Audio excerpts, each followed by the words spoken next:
안녕하십니까? 2023년 5월 26일 금요일 인도네시아 헤드라인 시작합니다. 첫 번째 소식입니다. 일본 히로시마에서 열린 G7 정상회의에 윤석열 대통령과 조코이 대통령이 참여한 가운데 조코이 대통령이 윤석열 대통령에게 수도 이전 프로젝트에 적극적인 참여를 당부하였습니다. 조코이 대통령은 한국 기업의 참여가 인도네시아에 큰 의미가 있음을 강조하였으며 농업, 전기차, 정보통신기술, 소형 모듈러 원자로 분야에서 협력을 요청하였습니다. 특히 조코이 대통령은 인도네시아의 미래 수도인 누산타라를 스마트시티로 만드는데 선진 기술과 경험을 보유한 한국 기업들이 동참하기를 기대한다고 강조하였습니다. 윤 대통령은 지난해 조코이 대통령의 방한 이후 양국의 협력이 가속화되는 것을 기쁘게 생각하며 인도네시아 대통령이 양국 간 투자, 인프라 및 국방 협력에 관심을 가져준 데 대해 감사를 표했습니다. 이어 한국 정부는 미래 산업의 핵심 파트너인 인도네시아와의 협력을 우선시한다며 조코이 대통령의 한국 기업에 대한 지속적인 지원을 당부하였습니다. 한편 앞서 두 정상은 서울에서 회담을 갖고 수도 이전 사업을 공동으로 추진하기로 합의한 바 있습니다. 당시 윤 대통령은 한국의 세종시 건설 경험은 인도네시아의 좋은 참고가 될 것이라고 말하였습니다. 다음 소식입니다. 인도네시아가 미국의 경제 제재 대상인 이란과 무역협정을 체결하였습니다. 현재 언론 등에 따르면 세헤드 에브라힘 이란 대통령은 22일부터 24일까지 인도네시아를 방문하였습니다. 이란 대통령은 이번 방문에서 조코이 대통령과 만나 인도네시아 이란 특혜무역협정을 체결하였습니다. 이번 협정은 양국의 무역을 확대하고 경제 협력을 강화하기 위해 체결되었으며 양국 간 관세이나 투자 보장, 기술 협력 등이 포함되었습니다.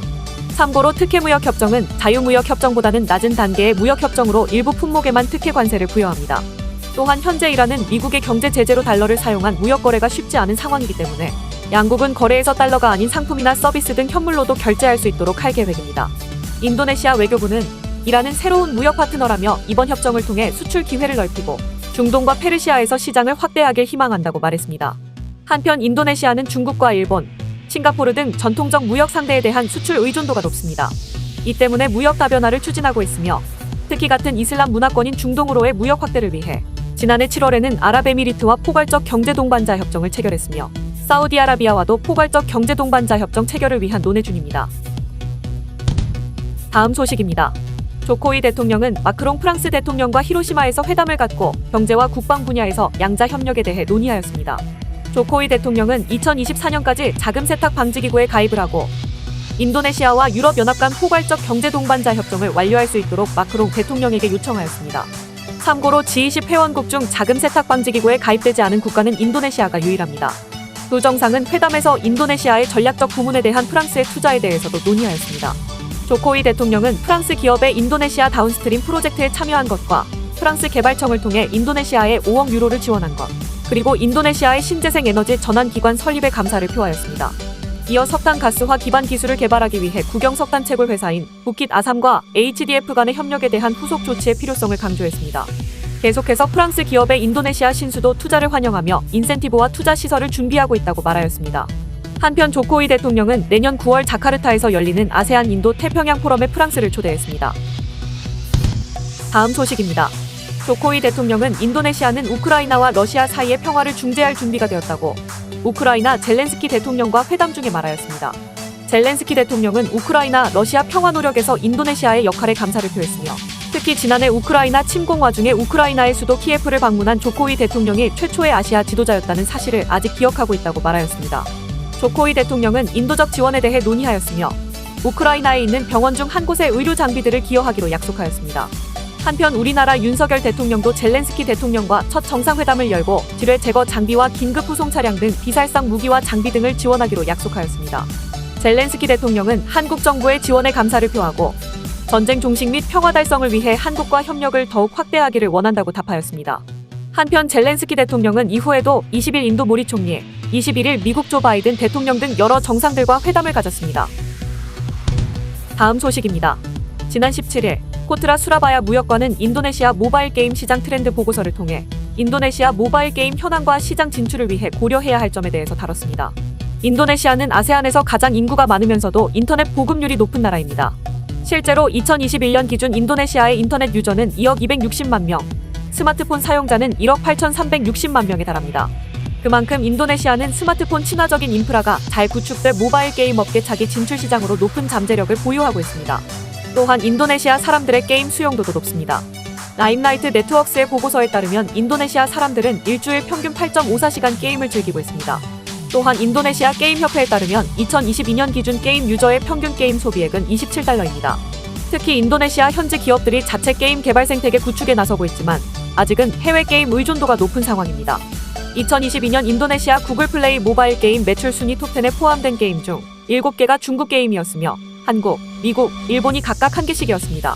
한편 인도네시아 정부는 게임 산업의 성장 잠재력에 주목하여 정부 차원에서 산업진흥을 위한 지원 정책을 추진하고 있습니다.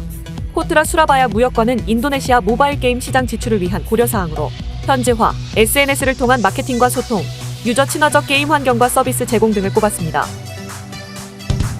다음 소식입니다. 내년 대선을 앞두고 경제 이슈가 인도네시아 대선 캠페인을 지배할 것으로 예상되는 가운데 인도네시아의 정치 엘리트들이 소수 민족인 중국계 커뮤니티에 대한 오랜 편견을 정치적 득표에 악용할 조짐을 보이고 있습니다. 유수칼라 전 부통령은 인도네시아 인구의 4.5%에 불과한 중국계가 경제의 50% 이상을 차지하고 있다고 주장하였습니다. 그러나 해당 발언의 출처는 불명확하며 정부의 데이터와도 확실히 차이가 납니다.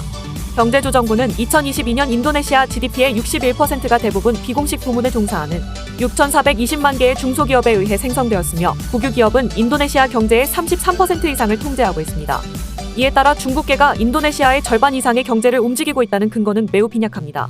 그러나 2022년 여론조사에 따르면 응답자의 70% 이상이 중국계들이 돈 버는데 천부적인 재능을 가지고 있다고 믿었으며 응답자의 65%는 중국계들이 경제에 너무도 많은 영향력을 행사한다고 답하였습니다.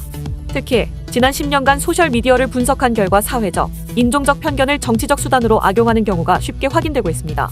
이처럼 인도네시아 중국계들의 위협을 거짓 선전하는 이유는 이슬람 정치 세력이 대중의 지지를 결집하고 집권당인 투쟁민주당의 후보인 간자르 프라노워를 흠집내기 위해 사용하는 고질적인 이슈입니다. 특히 간자르 후보가 부통령 후보로 중국계인 에릭 토이르 국영기업부 장관과 파트너를 이루게 된다면 이러한 흠집을 내려는 노력은 더욱 강화될 수 있습니다. 2023년 5월은 1998년 폭동이 일어난 지 25주년이 되는 달입니다. 당시 많은 중국계가 살해당하는 큰 아픔을 겪은 인도네시아가 비참한 역사적 오명이 되풀이되지 말아야 한다는 목소리가 커지고 있습니다. 다음 소식입니다.